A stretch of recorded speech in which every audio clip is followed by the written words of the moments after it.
Good morning, everyone. So just finished my morning cardio. So basically from the 11 weeks out mark, that's when I start my fasted cardio for this prep specifically. Every year is different according to how my body looks.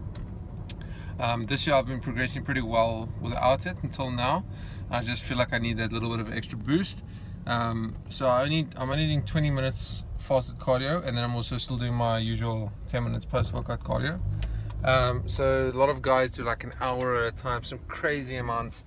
And the reason why I'm only doing 20 minutes is because you should only do what's required. So basically what I mean by that is, when I was doing no fasted cardio, I was only doing my post-workout cardio, I was getting leaner. Then it started to kind of slow down a little bit, and I wasn't getting lean fast enough for what I wanted. So what I did is I went and added the 20 minutes. So the reason I only added 20 minutes instead of a full hour is pretty simple. So whenever you make adjustments to your training, to your cardio, to your diet, I suggest making it in small increments. The reason for this is, if you go and bang out an hour cardio straight away, then yes, you'll get leaner, but where to from there? You know, are you then going to kind of start plateauing, going to do an hour and a half cardio, 2 hours of cardio, which is just crazy. I mean, you're going to start burning muscle for sure. So basically, the whole kind of rule of thumb I work with is do incremental changes. This way you can also track how well your body responds to it. So if your body responds extremely well to 20 minutes of cardio, keep it that way. Don't up it. Remember, the more cardio you do, you're going to first be catabolic. Secondly, you're going to be tired, you're going to be flat, you're not going to have energy to train, to push weight. And essentially, if you're not pushing the heavy weight, you're going to lose size and lose that fullness. Also, what I recommend is don't change your cardio and your diet at the same time. Change either or. Again, reason for this is it allows you to track what's working and what's not working. So if you go and change your cardio and your diet and you lose fat, you go, okay, cool, well, if I want to get leaner again, I must change both. So the next time you up your cardio and you drop calories again, which will probably be unnecessary. So just by changing the one, you can go, okay, I upped cardio, it worked, great. Or I upped cardio, it didn't work, so my body doesn't respond well to the cardio, so let me start playing around with calories. Let me start carb cycling, those sorts of things. So it's all about trial and error and making calculated decisions and changes. So don't just go crazy and change everything at once. Take the time, watch how your body responds, and make informed decisions, if you want to say that. Alright guys, so I just got home, time to have my first meal, and then we all got some training later today. I got a few errands and things I have to run. Right, morning check-ins.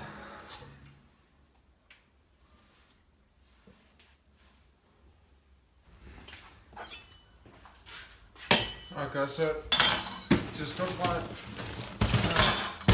my meals delivered from Perfect Convenience. So I've tried a lot of different food prep companies, and I must say, they, from a quality point of view, from a taste point of view, nothing touches them. And more importantly, from a professional point of view as well. So their service is far none. I really love their food. That's pretty cool. They got some new packaging as well. So if you guys can see there. So our meals are pretty straightforward from them. I normally do chicken basmati rice or lean mince and basmati rice. And then I also ordered for my wife. They've got some really amazing pastas. This is actually teriyaki chicken that they threw in here. And I think the pastas are in the other one. So I'm going to go ahead and unpack this, have a meal in, and then it's gym time for me.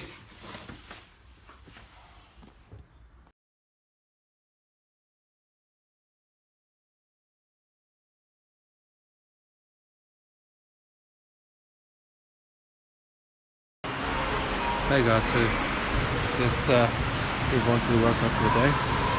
So first exercise was pull-ups. As you can see, I'm doing I would say in 45-degree angle grip between neutral and reverse.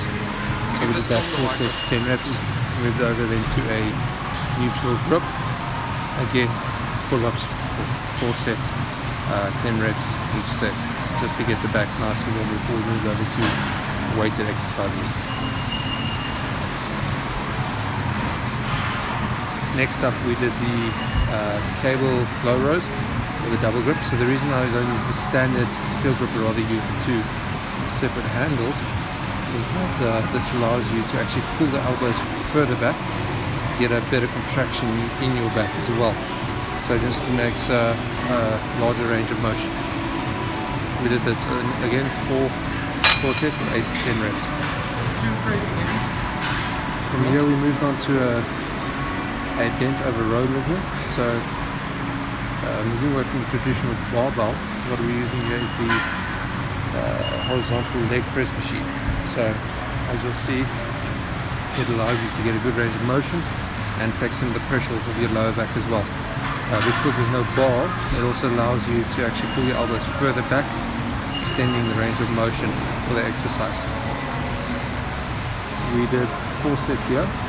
The first 3 sets was 10 to 12 reps. And the last set, as you can see here, is pause reps. So we pull the weight up, pause it for about a second or 2, and then slowly bring it back down again.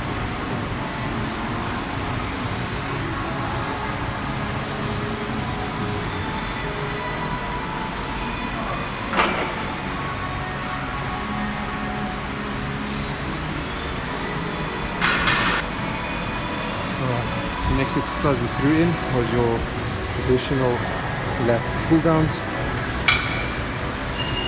As you'll see when I get started, I try and keep my back as stable as possible, emphasizing the muscle to actually pull and contract. So a lot of guys you'll see will swing. I try and eliminate all swinging by keeping as stable as I can and putting the bar as close to my chest as possible.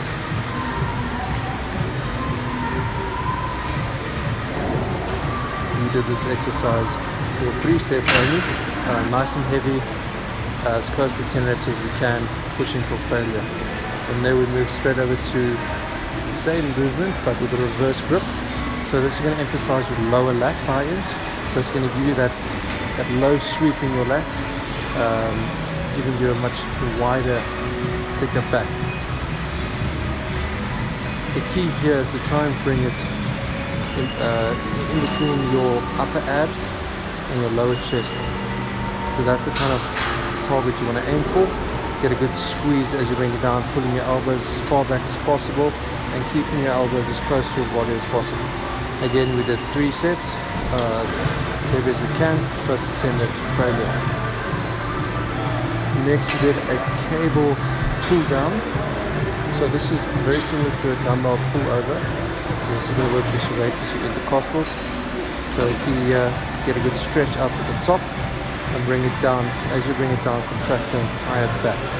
So try not to bend your elbows. If you do, your triceps might kick in. So emphasizing your serratus in the back. Right, and to finish off the back workout, we did the traditional bent over dumbbell rows. Nice and heavy for about 8 to 10 reps. And here we went 5 sets just to get some volume into the muscle, pushing blood in as well, finishing off big.